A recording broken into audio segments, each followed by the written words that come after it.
Sa bidyong ito ay malalaman mo kung ano ang mga nangyari sa daigdig matapos pumanaw ni Adapa. Ito ay ang panahon na lumapag sa daigdig ang 200 alipin ng mga Anunnaki, na mas kilala sa tawag na Igigi.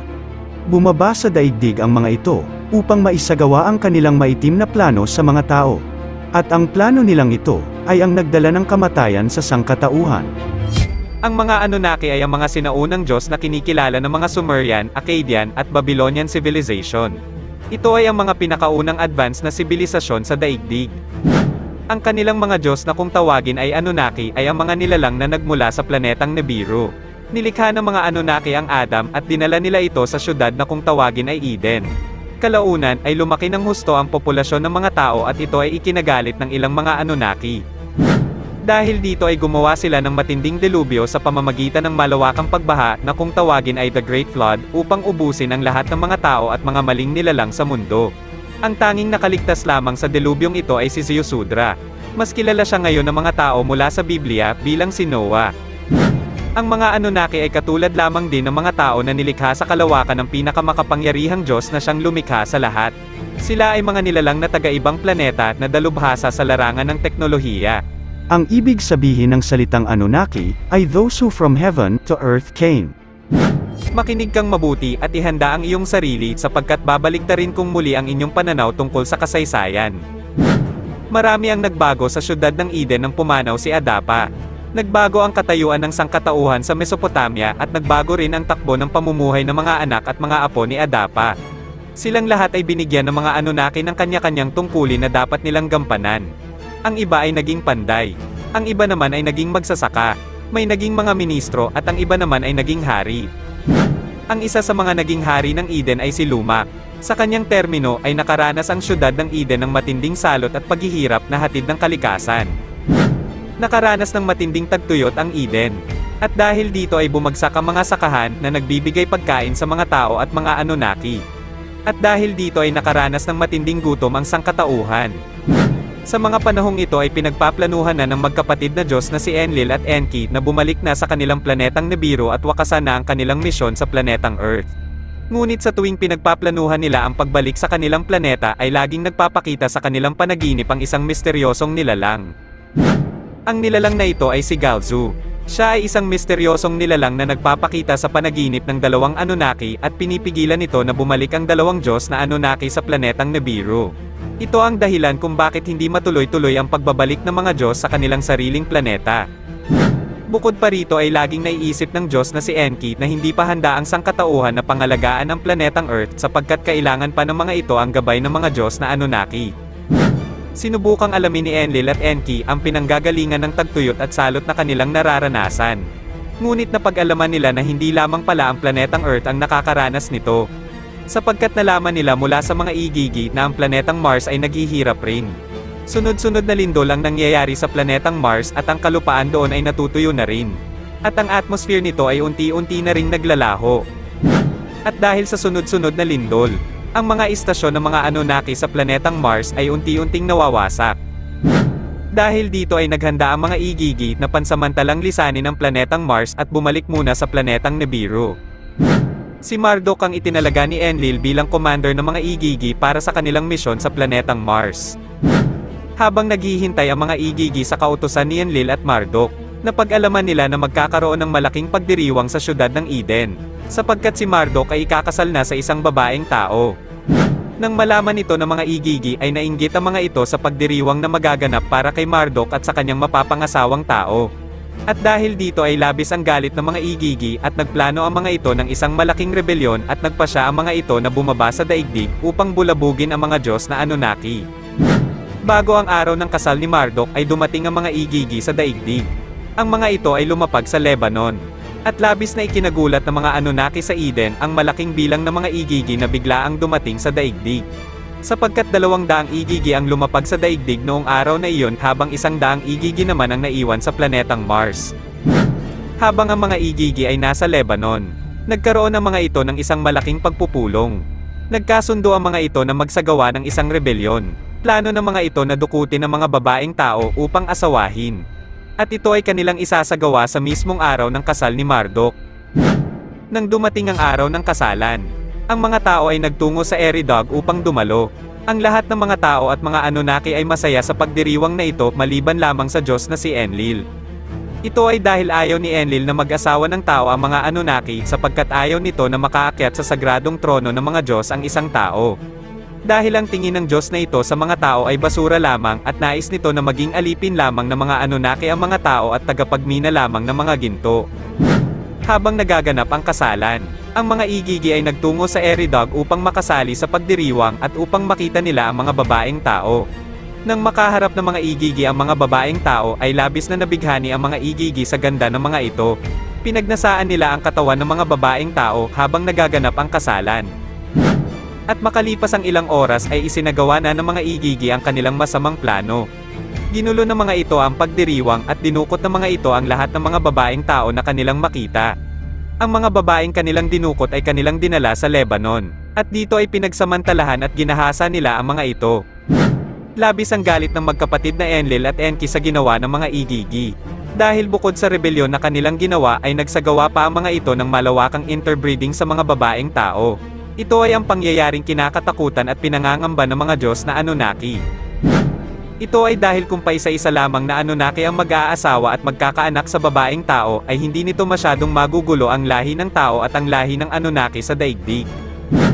Ngunit kung 200 igigi ang sabay-sabay na mag-aasawa at magkakaanak sa mga babaeng tao ay magugulo ng husto ang sagradong lahi ng tao sa mundo. Sapagkat ang pakikipagtalik ng daang-daang igigi sa mga tao ay magreresulta sa panibagong uri ng tao. Ito ay ang pambihirang lahi ng tao na nababasa at naririnig ninyo sa mga sinaunang kwento. Ito ay walang iba kundi ang mga higante na sinasabing nabuhay noong unang panahon. Ito ay ang mga higante ng sinaunang mundo na kung tawagin ay Nephilim. At sa mga hindi nakakaalam, ang kwentong ito ay nahahawig sa isang kabanata na matatagpuan sa Book of Enoch na kung tawagin ay Book of the Watchers. Ayon sa kwentong ito, noong unang panahon ay may 200 anghel ang bumaba sa lupa upang bantayan ang sangkatauhan. Ito ang dahilan kung bakit tinawag ang mga ito na Watchers sapagkat ang kanilang tungkulin ay ang magbantay o magmasid. Ngunit ang mga Watchers na dapat na nagbabantay sa sangkatauhan ay naakit at nabighani sa mga babaeng tao. Dahil dito ay lahat sila ay nagkasundo na magrebelde at suwayin ang utos ng Diyos. Ang mga ito ay naging mapangahas at nakipagtalik sa mga babaeng tao. At ang resulta ng ipinagbabawal na interbreeding na ito ay mga higanteng tao. Sila ay mas kilala ngayon bilang mga Nephilim. At sila ay nabuntis, at nanganak ng mga higante, na ang tangkad ay 1,125 talampakan, na silang nanira sa mga ari-arian ng mga tao, at nang hindi na sila kayang suportahan ng mga tao, ang mga higante ay nagalit at kinain ang sangkatauhan. At sila ay nagsimulang magkasala sa mga ibon, mga hayop, mga reptilya, mga isda, at kinain ang laman ng bawat isa at ininom ang dugo. Ang panghihimasok ng mga Watchers sa buhay ng mga tao ang dahilan kung bakit nagambala ang sagradong proseso ng development ng sangkatauhan. Sapagkat isinilang ang mga barbarong Nephilim na ito, ang bagong usbong na lahi ng mga tao. Ang kwentong ito ng mga Watchers sa Book of Enoch ay katulad ng kwento ng mga Sumerian tungkol sa mga igigi. At kapag inintindi mo ang kahulugan ng mga pangalan ng mga nilalang na ito ay makikita mo ang mas malalim pang pagkakapareho. Ang mga rebelding divine beings sa Book of Enoch ay tinatawag na ngayon bilang mga fallen angels. Ngunit bago pa suwayin ng mga ito ang utos ng Diyos at bago pa sila makipagtalik sa mga babaeng tao, sila ay tinatawag na mga Watchers. Na ang ibig sabihin ay tagapagbantay, tagatingin o tagapagmasid. At sa mga hindi nakakaalam, ang translation ng salitang igigi ay hindi nalalayo sa mga Watchers. Ang ibig sabihin ng salitang igigi ay those who watch and see. Silang mga nagmamasid at nakakakita. Sa madaling salita, hindi lang basta nagkataon ang pagkakahawig ng kwento ng mga Watchers sa kwento ng mga igigi, sapagkat pareho din ang kahulugan ng kanilang mga pangalan. Ito ay nagmumungkahi na ang kwento ng mga Watchers sa Book of Enoch ay muling pagsasalaysay lamang ng pagrerebelde ng mga igigi. Sa madaling salita, ang mga Watchers o mga fallen angels na ito na sumuway sa utos ng Diyos at ang mga igigi naman na nagrebelde sa mga Anunnaki ay iisa. Ang nanguna sa rebelyon ng mga igigi ay ang kanilang pinuno na nagngangalang Shamgas. Mas kilala siya sa Book of Enoch bilang si Samyasa, ang fallen angel na nagudyok sa mga Watchers na magrebelde at suwayin ang utos ng Diyos. At dahil sa ginawa ng mga igigi, sumabog sa galit ang Diyos na si Enlil. Sapagkat alam nito na magkakaroon ng mga hybrid na anak ang mga igigi at magsisikalat ang mga ito sa daigdig. Dahil dito ay isinara ni Enlil ang siyudad ng Eden para sa mga igigi at mga hybrid na anak ng mga ito. Nadamay si Marduk sa galit ng Diyos na si Enlil. Dahil dito ay inatasan ni Enlil si Enki na bigyan ng sariling lungsod si Marduk at ang kanyang asawang tao upang ang mga ito ay hindi manatili sa Eden. Ang lugar na kanilang napili ay nasa hilagang bahagi ng dagat Mediteraneo. Ito ay ang lugar kung saan umusbong ang tinatawag na Greek civilization. Humingi ng tulong si Marduk sa mga igigi upang italaga ang kanyang kaharian sa Greece. Ngunit ilang igigi lamang ang dumating upang siya ay tulungan. Sapagkat ang ilang mga igigi ay nanatili sa Lebanon upang alagaan ang kanilang mga hybrid na anak. Habang binubuo ni Marduk ang Greek civilization, ang Anunnaki na si Ninurta ay nagtungo sa Amerika upang turuan ang mga anak ni Cain ng iba't ibang kaalaman upang umunlad ang kanilang sibilisasyon. Ang isa sa mga naging hari ng Eden na nagngangalang Lumak ay inimbita ni Marduk upang kanilang makatulong sa pagtatayo ng kanilang syudad. At dahil dito ay naiwan ni Lumak na nag-iisa sa syudad ng Eden ang kanyang asawa na nagngangalang Vitenash. Isang araw, habang si Enki ay nagpapahinga sa tabing ilog, aksidente namang nakita ni Enki na naliligo sa ilog si Vitenash. Labis na naakit si Enki sa kagandahan at katawan ni Vitenash at hindi nito napigilan ang kanyang sarili. At dahil dito ay nakipagtalik ang Diyos na si Enki sa isang babaeng tao na si Vitenash. Nabuntis si Vitenash dahil sa pakikipagtalik nito sa Diyos na si Enki. Ngunit walang kaalam-alam si Lumak na ang bata sa sinapupunan ng kanyang asawa ay anak ng isang Diyos na Anunnaki. Hindi ito inamin ni Vitenash sa kanyang asawa dahil sa takot nito na maaari siyang pagbuhatan ng kamay nito o maaari nitong tapusin ang kanyang buhay. Si Enki naman ay alam nitong nabuntis niya si Vitenash kaya naman palihim itong nakasubaybay sa buhay ng babae. Hindi nagtagal ay isinilang na ni Vitenash ang bata at ito ay hindi pangkaraniwan. Laking gulat ni Lumak sapagkat ibang-iba ang itsura ng batang ito kumpara sa itsura ng mga tao. Ang balat ng sanggol na ito ay kasing puti ng nyebe at kasing pula ng rosas. Ang kanyang buhok ay kasing puti ng balahibo ng tupa, at nang buksan ng bata ang kanyang mga mata, ang buong bahay ay nagliwanag tulad ng araw. At dahil sa mga kakaibang katangian ng batang ito, naisip ni Lumak na isang igigi ang ama ng sanggol na isinilang ng kanyang asawa. At dahil sa kanyang pagdududa ay nagtungo si Lumak sa kanyang ama na nagngangalang Marshashal o mas kilala naman sa Book of Enoch bilang si Methuselah. Ang kanyang ama na si Lamech ay natakot at pumunta sa kanyang ama na si Methuselah, at sinabi niya sa kanya, "Ako ay nagkaroon ng kakaibang anak, iba at hindi tulad ng tao, at kamukha siya ng mga anak ng Diyos, at ang kanyang itsura ay kakaiba at hindi tulad sa atin. Ang kanyang mata ay tulad ng liwanag ng araw, at ang kanyang mukha ay maluwalhati, mukhang hindi siya galing sa akin, kundi sa mga anghel. At natatakot ako na baka magkaroon ng mahiwagang pangyayari sa kanyang panahon." Nakiusap si Lumak sa kanyang ama na si Marshashal o Methuselah na magtungo sa kanyang lolo na si Enki o mas kilala bilang Enoch upang tanungin kung ano ang dapat gawin sa sanggol. Nang magkaharap si Marshashal at Enki, sinabi ni Enki na ang sanggol ay tunay na anak ni Lumak at ito ay instrumento ng Diyos upang iligtas ang mundo balang araw. Dahil malapit si Enki at Enki sa isa't isa, alam ni Enki na anak ni Enki ang sanggol ni Vitenash. Sinabi lamang niya kay Marshashal na ito ay tunay na anak ni Lumak upang masagip ang anak ni Enki. Dahil kapag natuklasan ni Lumak na hindi sa kanya ang bata ay maaari niya itong ipatapon at paslangin si Vitenash. Matapos kausapin ni Marshashal si Enki ay nagtungo ito kay Lumak upang ipaliwanag ang mga sinabi sa kanya ni Enki.